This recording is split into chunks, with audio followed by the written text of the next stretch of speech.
नमस्कार। मैं सचिन कौशिक आपका एक बार फिर से स्वागत करता हूं द कौशिक शो। दोस्तों, मैं आज की बात की शुरुआत करूं उससे पहले मैं कुछ आपसे सवाल करना चाहता हूं और मैं चाहूंगा कि आप ईमानदारी से उन सवालों के आंसर अपने मन में ही दें। मैं आपसे पूछना चाहता हूं कि मान लेते हैं कि आपके पड़ोस में आपका बहुत जिगरी यार रहता है या बहुत जिगरी दोस्त रहता है, बेस्ट फ्रेंड कह लें। पर एक दिन उसके फादर आपको वहां आने से मना कर देते हैं। वो बोलते हैं कि बेटा अब आप कल से मेरे घर पे ना आए। तो भी क्या आप उस घर में बार बार जाने की कोशिश करोगे? हो सकता है आपका दोस्त आपको बार बार बुलाए, तो क्या आप फिर भी ये सोच के उस घर में जाने की कोशिश करोगे कि यार मेरे दोस्त की तो कोई गलती नहीं है, उसने तो मुझे मना नहीं करा। उसके फादर ने अगर मुझे मना भी कर दिया है तो क्या फ़र्क पड़ता है, मेरे को उस दोस्त के घर पे जाना चाहिए। क्या आप ऐसा करने की कोशिश करोगे? क्योंकि मुझे नहीं लगता है कि सेल्फ रिस्पेक्ट से बड़ी कोई बात होती है और सेल्फ रिस्पेक्ट से बड़ी कोई चीज़ होती है। खासकर मैं तो कभी भी उस घर में जा नहीं पाऊंगा। ये बात और है कि अगर उस दोस्त को मुझसे मिलना ही है तो मैं उस दोस्त को अपने घर पे ज़रूर बुला लूँगा कि अगर तू मिलना चाहता है तो मेरे घर पर आ, मेरे घर पे मुझसे जाके मिल। पर मैं उस घर पे कभी नहीं आ सकता जहाँ से घर के मुखिया ने मुझे बोला हो कि कल से आप मेरे घर पे नहीं आ सकते।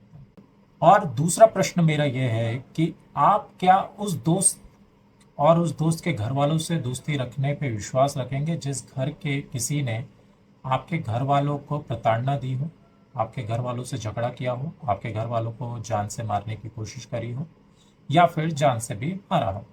तो क्या ऐसे परिवार और ऐसे दोस्त से और उसके परिवार से क्या आप दोस्ती रखने की कोशिश करेंगे? क्या आप इस तर्क के साथ उस दोस्त से दोस्ती रखेंगे कि यार मेरे दोस्त ने तो कुछ भी नहीं किया, जो भी किया उसके परिवार वालों ने किया और इसमें उस बेचारे दोस्त की क्या गलती है? क्या आप इस तर्क के साथ फिर भी जाएंगे? मुझे नहीं लगता है कि आप जाएंगे, क्योंकि आप भी मेरी तरह ही एक दिमाग वाले, एक सेल्फ रिस्पेक्ट वाले और एक सही सोच रखने वाले व्यक्ति हैं, जहां तक मुझे समझ में आता है। अब मैं आपसे ये सवाल क्यों करें दोस्तों? दोस्तों, हमारे ही देश के एक तथाकथित डॉक्टर जो कि अपने नाम के आगे डॉक्टर लगाते हैं, और मैं आपको पहले ये बता दूं, ये डॉक्टर वो नहीं जो कि किसी का इलाज करते हैं। इन डॉक्टर साहब को खुद एक इलाज की ज़रूरत है और मेरे को लगता है वो मानसिक इलाज की ज़रूरत है। पर ये पीएचडी वाले डॉक्टर हैं, जो पीएचडी करते हैं लोग, वो भी अपने नाम के आगे डॉक्टर लगाते हैं। मैं उन डॉक्टर साहब की बात कर रहा हूँ जो आजकल गोवा में बैठे हुए हैं, जिनका ये कहना है कि वो भारतवासी होते हुए भी उन्होंने आज तक कभी वोट नहीं दिया है, यहाँ तक कि उनका इलेक्शन कार्ड भी नहीं बना हुआ है, और फिर भी वो भारत की बातें पाकिस्तान के अलग अलग चैनल पर जाके करते रहते हैं। दोस्तों, मैं आपको बता दूं कि इस पूरी कहानी में जिस दोस्त की मैं जिक्र कर रहा था वो पाकिस्तान के वो यूट्यूबर्स हैं जो कि उन्हें आए दिन आमंत्रित करते रहते हैं अपने चैनल पे। दोस्त के पिताजी यानी कि पाकिस्तान में इस्टेब्लिशमेंट, और ये व्यक्ति जो कि बार बार पाकिस्तान के चैनल पे जाना चाहते हैं, जाते रहते हैं और हमारे देश का पक्ष रखते हैं। और इन्हीं की ज़ुबान पे अगर समझे तो जैसा कि आप सबको पता है कि पाकिस्तानी यूट्यूबर्स को हिंदुस्तान के किसी भी यूट्यूबर को अपने चैनल पर बुलाने के लिए मना किया गया है, फिर भी कुछ लोग कुछ यूट्यूबर्स को अपने चैनल पे बुला रहे हैं। और ये बहुत बड़ा नाम थे, ये बहुत बड़ा नाम है। इन्हीं की ज़ुबानी अगर हम जाने तो इनका नाम लेके खासकर उन पाकिस्तानी यूट्यूबर्स को मना किया गया है कि इस पर्टिकुलर डॉक्टर साहब को ना बुलाया जाए। फिर भी आए दिन ये फ़कर के चैनल पे हमको दिखते रहेंगे, आरजू की आरजू ये बने रहते हैं। और हम इनके पुराने कारनामों की बात करें तो महविश की भी बहुत बड़ी विश थी ये। उनके चैनल पे आज भी वीडियोस पड़े हुए हैं जिन्होंने इन्होंने आधे घंटे समय बिता दिया है, पर महज एक लड़कपन, एक बचकानी हरकत और बेफजूल की बातों के अलावा वहाँ पे कुछ भी नहीं किया।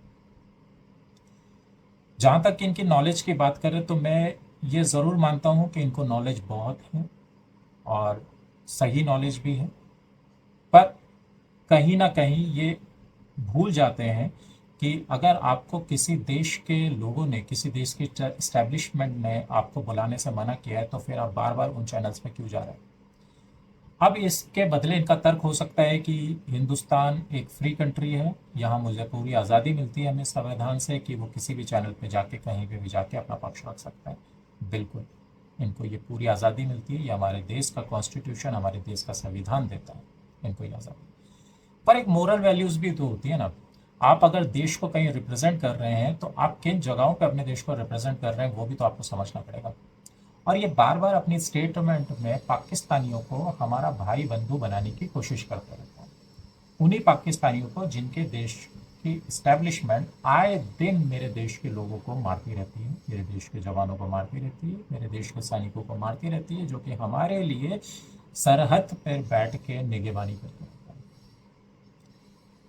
पर इनका तर्क ये हो सकता है, और ये तर्क है भी, कि जो भी मसला है वो सिर्फ पॉलिटिशियन के बीच में है, स्टैब्लिशमेंट के बीच में है, आम जनता का इससे कोई लेना देना नहीं।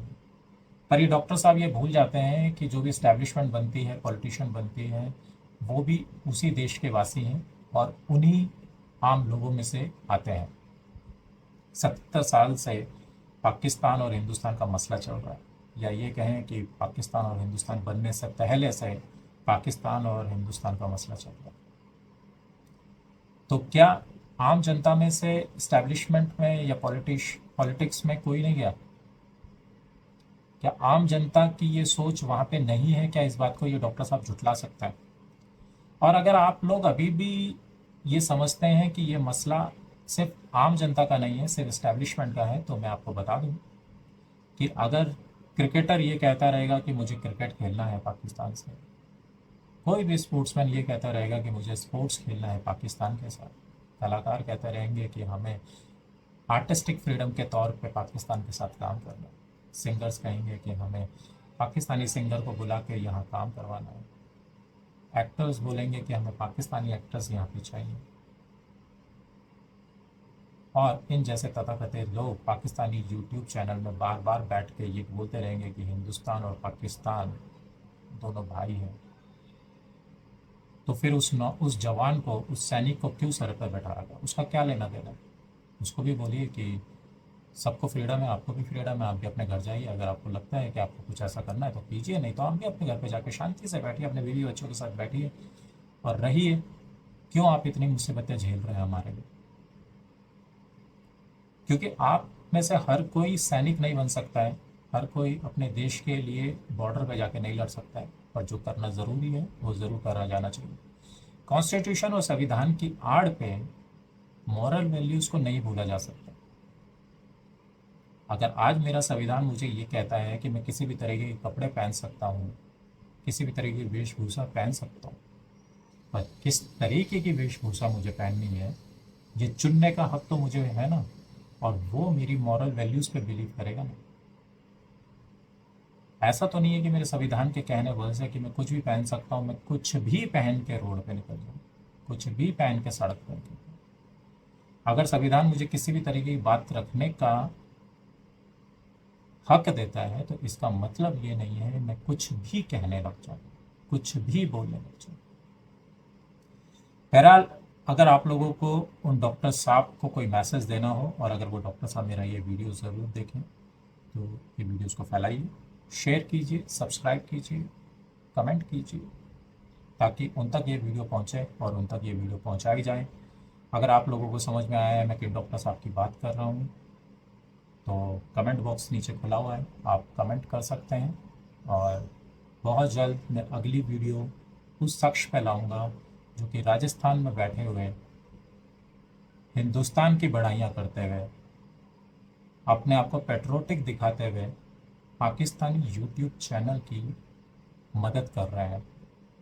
लगातार उनके लिए थंबनेल बनाए जा रहे हैं, और ऐसे थंबनेल बनाए जा रहे हैं कि इंडिया की ऑडियंस उन चैनल्स को ज़्यादा से ज़्यादा दिखे, और एक तरफ वो अपने आप को पेट्रियोटिक बोलते हैं, आए दिन देश के लिए अपने वीडियोस बनाते रहते हैं।